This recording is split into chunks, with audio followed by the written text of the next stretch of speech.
discrimination is continuing, which is illegal anyway, but there is still this, you know, I have friends who say, well, I told them I was pregnant, and my boss hasn't spoken to me since, he wouldn't look me in the eye, he doesn't want, you know, so it's that kind of, so it's still going on, it's about avoiding the discussion, but everybody's going to the tick box exercise of diversity and whatever, so, you know, that's the first step, right?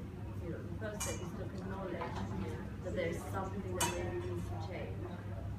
And maybe we're just in that very early stage. But I'm getting, you know, stories like it sounds like yours still. So it's very sad. But I, as a business, have seen the change from people that were saying, well, a bunch of unreliable moms to, and we actually measure businesses. You know, we've got social impact kind of set of metrics, and we measure them around returning moms and stuff. And we measure them from 1 year to another, and we go to them and we say, well, you stand with this diversity, do you? Well, that's really interesting because look, last year you had 10 moms, and this year you had none. Because all the jobs you wanted were full-time.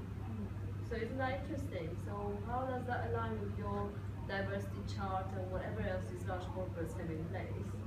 So you cannot almost like, you know, take them up on their own game. You say, well, if you stand up for this, and if you believe in it, then actually in your interaction with me, you're not displaying any of these values.